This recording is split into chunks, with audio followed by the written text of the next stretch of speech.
ஆர்வம் பிள்ளை ஆசான் நடந்து போறாரு. யாரா நீ விலகு அப்படிங்கிறாரு. அங்கிருந்து எந்த அசைவம்ல அப்படியே நின்றுக்கிட்டே இருக்கு. யார் நீ கனகாவா விலகுன்றல அப்படிங்கிறாரு. அது அப்படியே நின்றுக்கிட்டே இருக்கு. எந்த அசைவம்ல அதை பாட்டு பார்த்துட்டே இருக்கு. சுண்ணாம்பு வேணுமா எடுத்துக்க அப்படின்ட்டு கத்தியை காட்டி அப்படியே நீட்டி போதையில் பேசுறாரு. கத்தியை நீட்டி அதை அப்படியே வச்ச கண் வாங்காம அப்படியே பார்த்துக்கிட்டே இருக்கு. வர ஓம் பம்மாத்தெல்லாம் நம்மகிட்ட நடக்காது, விலகு இல்லைன்னா சமுட்டி தள்ளிடுவேன், எத்தி தள்ளிடுவேன் அப்படிங்கிறார். அது டக்குன்னு கொஞ்சம் முன்னேறி ஆரம்ப பிள்ளையை நோக்கி நடந்து வர ஆரம்பிக்குது. நகர்ந்த மாதிரி தெரியுது இவருக்கு.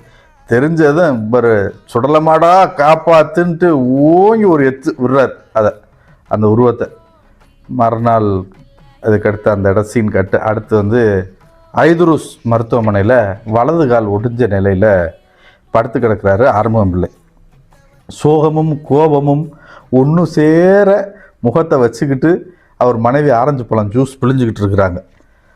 வேதராஜ் அவர் மகனை கூப்பிட்டுக்கிட்டு வந்திருக்கிறாரு பார்க்க, நண்பரை பார்க்க.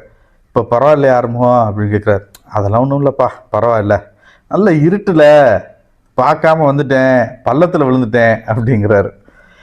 விஷயம் கேள்விப்பட ரொம்ப கஷ்டமாயிடுச்சுப்பா, இவன் திட்டுனேன், ஏன்டா இப்படி பண்ணேன்னு விட்டுட்டு வரேன்.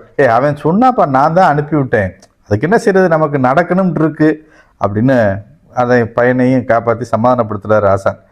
சரி சரி அப்படின்ட்டு உடம்பு பார்த்துக்க அப்படின்ட்டு வேதராஜ் கிளம்பி போயிடுறாரு.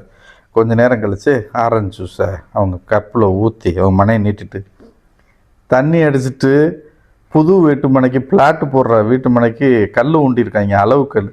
அந்த அளவுக்கு நட்டிருந்த கல்லை, வெள்ளைக்கல்லை, வரிக்கல்லை, அதை ஏற்றி தான் கால் உடஞ்சி போச்சுன்னு அவங்ககிட்ட சொல்ல வேண்டியதானே அப்படிங்கிறாரு. அப்படின்னு அந்த அம்மா சொல்லுது. எதுக்கு பொய் சொல்லுதுவியா அப்படின்னு கேட்கவும், ஓ சோழி பாரடி அப்படின்ட்டு திட்டிட்டு வேகமாக வாங்கி ஆரஞ்சு ஜூஸை விட்டு எறிஞ்சிட்டு உட்காந்துருக்காரு ஆரம்பத்தில் கடுப்பில்.